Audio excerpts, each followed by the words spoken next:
Hello. Okay. So, mayroon na akong gustong i-share. Okay?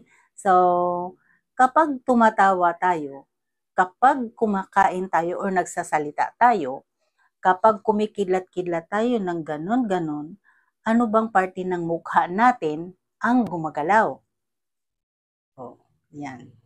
So, naisip nyo ba yan? Habang tumatawa ka kayo or kahit nag-frown, yung frowning, any facial actions or facial expressions, anong parte ng mukha doon ang gumagalaw? Alam nyo, hindi. Okay.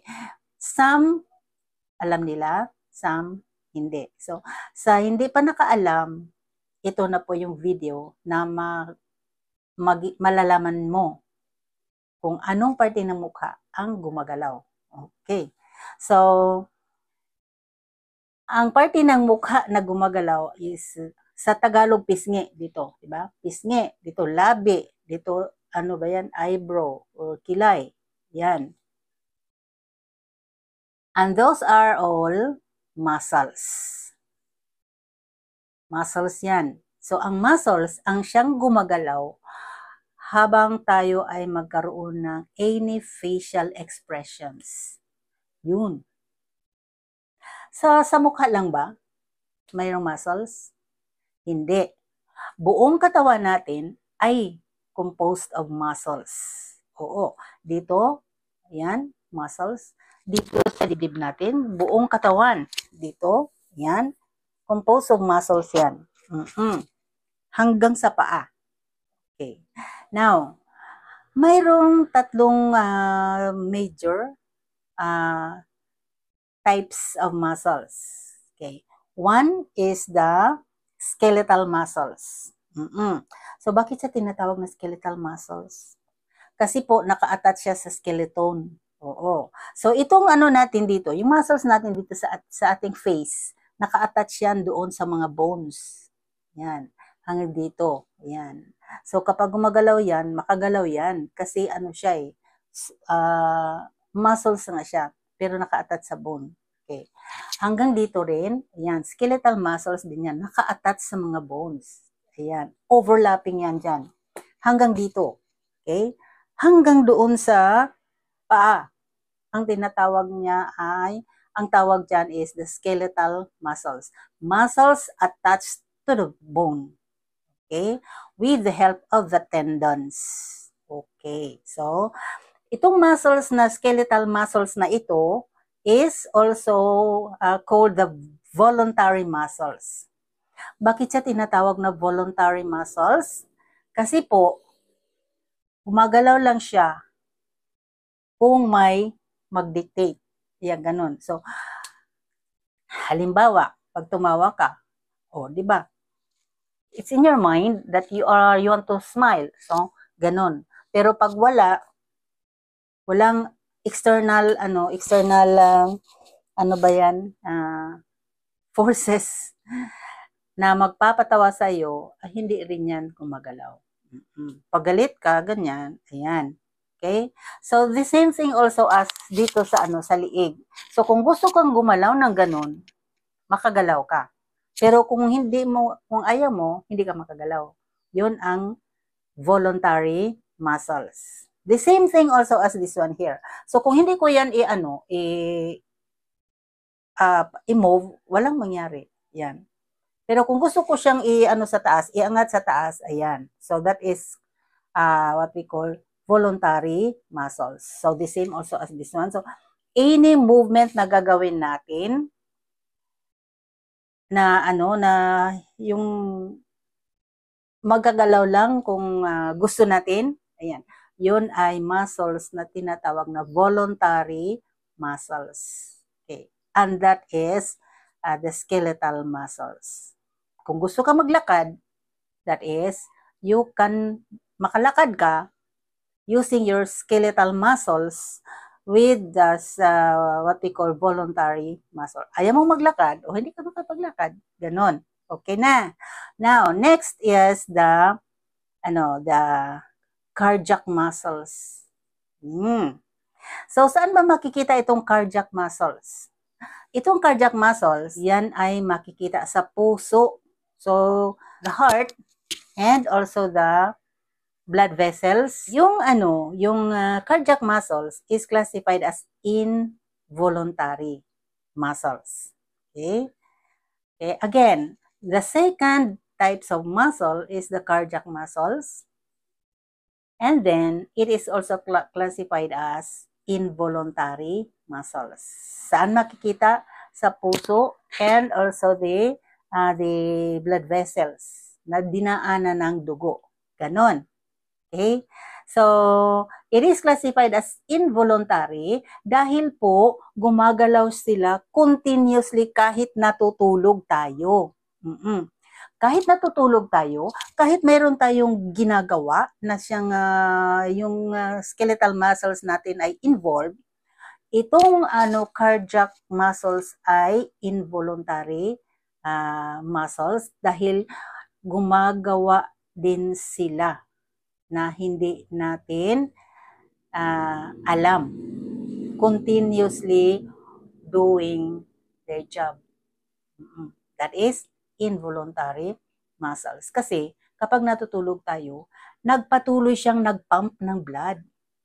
Kahit natulog tayo, nagpatuloy yung mga yung mga valves sa ating heart. Nagpatuloy siyang mag-close open upang makadaan yung blood papunta sa ibang parte ng katawan. Kaya tinatawag siyang involuntary. Kahit nagtulog tayo, gumagawa pa rin siya. Yun ang heart. Di ba? Okay. So, next is the third one. So, ano bang ipangatlo? Ito po ay smooth muscles. Smooth muscles po yan. Saan ba yan makikita yung smooth muscles? Dito po sa internal organs, makikita ang smooth muscles. Di ba? Okay. So, halimbawa, yung ating reproductive system. So, this reproductive system is classified under smooth muscles. Okay, bakit smooth? Kasi siya na malambot siya and then wala siyang skeleton, 'di ba? Katulad ng heart. Malambot 'yun upang maka-continue moving. 'Di ba? So, 'yun ang reproductive system. 'Di ba? So, reproductive system is an example, is a part of the involuntary muscles. Again, reproductive system is part of or an example of involuntary muscles. Kahit natulog tayo, gumagawa pa rin siya doon sa ilalim. Continue producing the hormones, the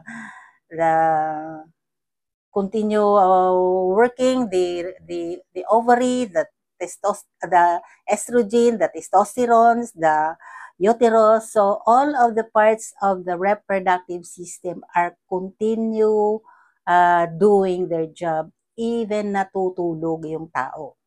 Diba? Okay. So another example of these smooth muscles are the excretory system. So ano bang ano ba ang nasa excretory system? Yun po yung mga kidney, yung mga urinary bladder, yung mga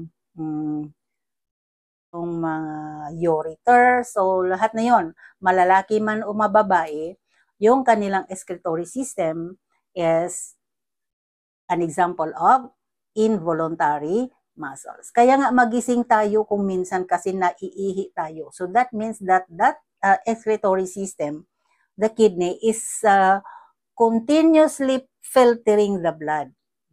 So pag marami na yung ihi natin sa urinary bladder, so maka-feel natin na maiihi tayo kahit gabi. Kasi hindi siya humihinto sa kanyang function. Okay? Another one is the reproductive, excretory, okay, respiratory. Oo. So the respiratory system are also an example of smooth muscles. Yan. O, diba? So they are also an example, or it is also under the involuntary muscles. Bakit siya naging example ng involuntary muscles? Kasi kahit natutulog tayo, nagpatuloy siyang nag-exchange ng gases, ng carbon dioxide from our body to going outside when we exhale, and then when we inhale also, the oxygen is getting inside our respiratory system. Diba? Okay. So kahit natulog tayo, hindi tayo humihinto sa paghinga. So that means that nagpapatuloy din ang ating respiratory system sa pag-exchange of gases. Kaya yun siya ang example naging example siya ng sa involuntary muscles. Di ba? Okay, so next is the digestive system. Okay. So now, yung digestive system, importante rin yun sa katawan natin kasi siya po yung nagpa-process ng food, di ba? Okay. So, itong digestive system is an example of smooth muscles, the same as excretory, same as respiratory, same as digestive, because this digestive system, same as reproductive system, because this what is that? This digestive system is also doing their job even we are sleeping. Kahit natutulog tayo, gumagawa siya sa kanyang function sa ating katawan. Diba? So, okay, halimbawa, kumakain tayo ng hapunan, and then 1 hour after natutulog na tayo. Hindi natutulog yung mga muscles natin inside the internal organs. Hindi siya natutulog, hindi siya namamahinga, hindi siya naghintay na diktahan siya sa ating utak. Kung hindi, nag-continue sila doing their job. So, the digestive system continue to digest the food, continue to absorb the nutrients from the food, continue to, what is that? Release this waste to be excreted in the morning. Ganon. Okay? So, ganon po. The internal organs like the reproductive, the digestive, the excretory, the respiratory system, all of these are examples of involuntary muscles. All of these are called smooth muscles or balihon. They are all smooth muscles, and then they are involuntary muscles. Okay? And then the cardiac muscles are also involuntary, and they are in the circulatory system, which includes the heart and the, what is that? The blood vessels. Kaya makagalaw sila na makagalaw kasi smooth muscle sila. So, hindi natin makikita pero gumagalaw sila slowly. Ganun po yun. Yun.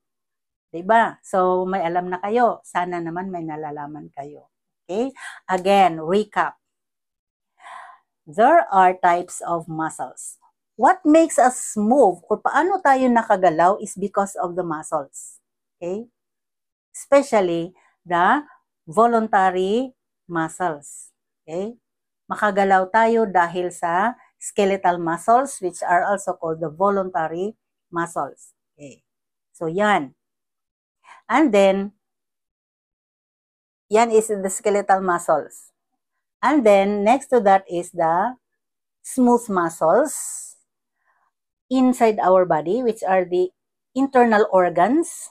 And then, the cardiac muscles, which are the heart and the blood vessels. Okay? So, are you learning? I hope you learned something from this video. Take note that these things are important to us, important for us to know, because this concerns our body, what is inside our body. Okay? So, that is all, and bye-bye.